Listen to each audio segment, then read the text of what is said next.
now we have a opening to 2016 that has had the Chinese markets, casinos, in turmoil.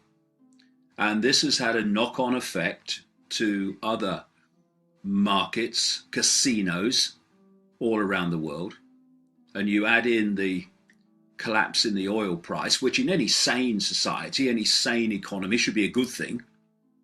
But in this nonsense, in this ludicrous economic madhouse that we have foisted upon us, apparently it's a bad thing.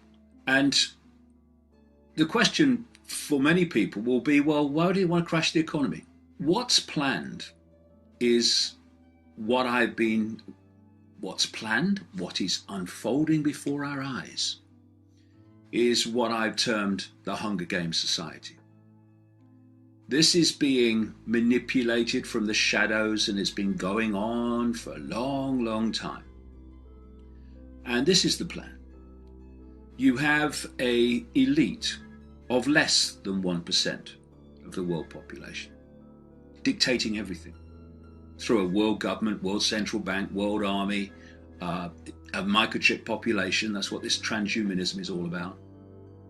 And you then have not the working classes as it's been up to this point. You have the vast majority of the rest of the population subjugated by this less than 1% in abject poverty and servitude and slavery. That's the plan.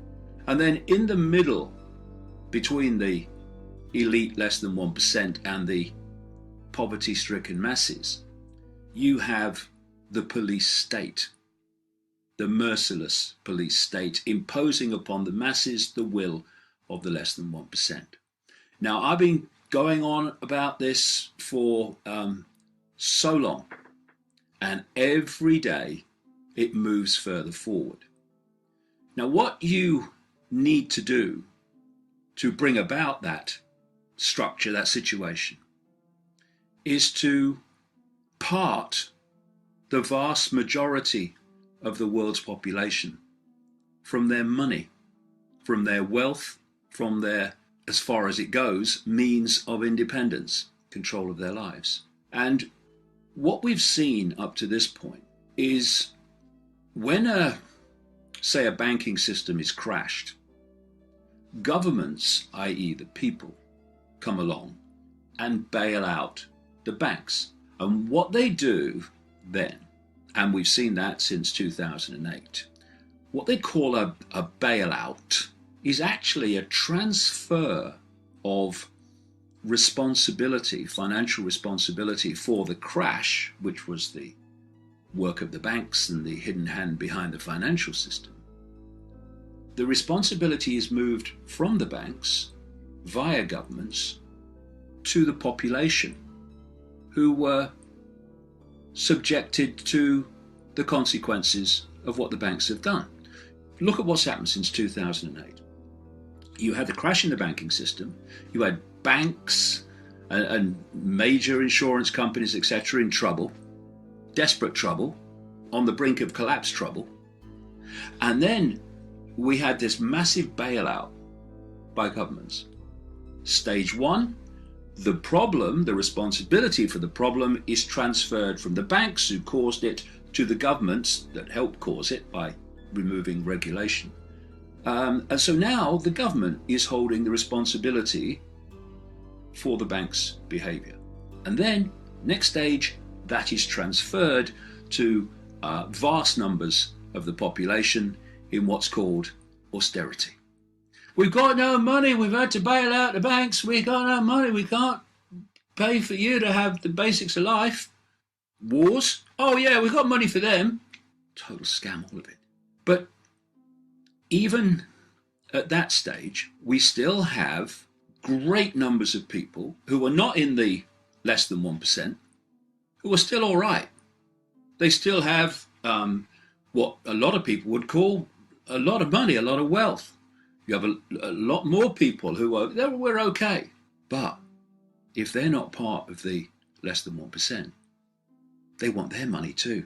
They want them in economic servitude.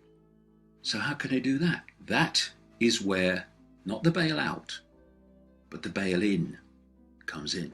And it all really started with the banking crash in Cyprus in 2013, when instead of governments bailing out the banks, they said above a certain amount, which is guaranteed within the European Union, 100,000 euros at the time, anything above that was fair game for the banks to take from their own depositors to be bailed out.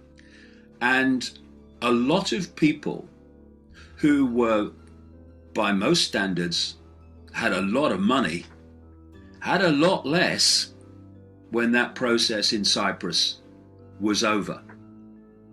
Because much of what they had above the guaranteed 100,000 euros was just taken, gone, blink of an eye. And this set the precedent, absolutely on purpose, all planned all along. And now we have a situation where they're saying any more banking crashes and the bail-in is what will be used to respond to it.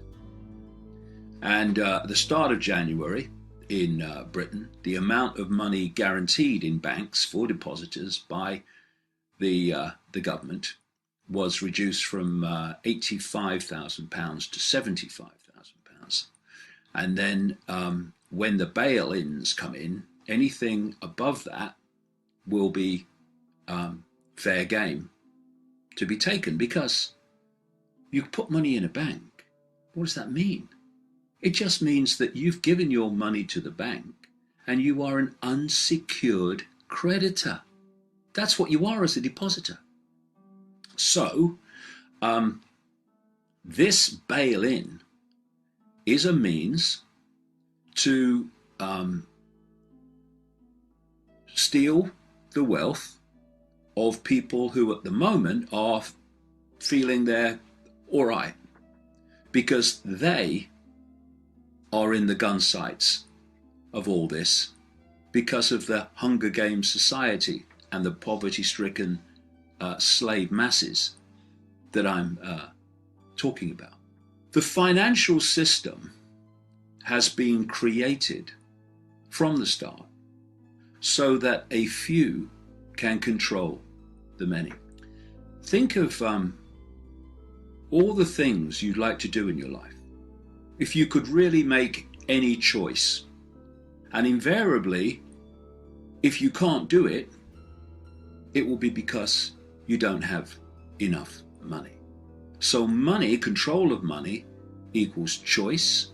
Control of money and how you earn money and how money is shared out dictates your basic freedom. Whether you've got to be somewhere at this time in the morning until this time in the afternoon, doing something you absolutely hate day after day just to earn the money to survive. The financial system has been systematically created to impose global slavery. And now what I'm talking about with these manufactured crashes and the bail-ins is to take that on and on and on until we reach the Hunger Games society situation that I described a few minutes ago. So when you look at the financial system, first of all, banks are lending money, he said in quotes, called credit, that has never, does not, and will never exist as a real substance, a real something.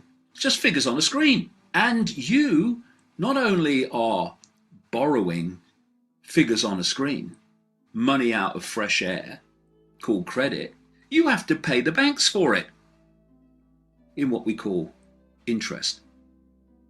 There are many, many things that come from this. First of all, banks are allowed to lend 10 times and more. It's actually many more in truth, but at least 9, 10 times what they have on deposit. It's called fractional reserve lending. Every time you put a pound or a dollar in a bank, you're giving it the right to lend 9 or 10 it doesn't have, called credit. And so when you go to a bank for a loan, say $50,000, all the bank is doing is typing into your account $50,000, pulled out of fresh air under the ludicrous rules of fractional reserve lending. How did this come about? As I've been exposing in the books for years and years and years, the same force that owns the banks owns the governments that make the laws that affect the banks. That's how it works.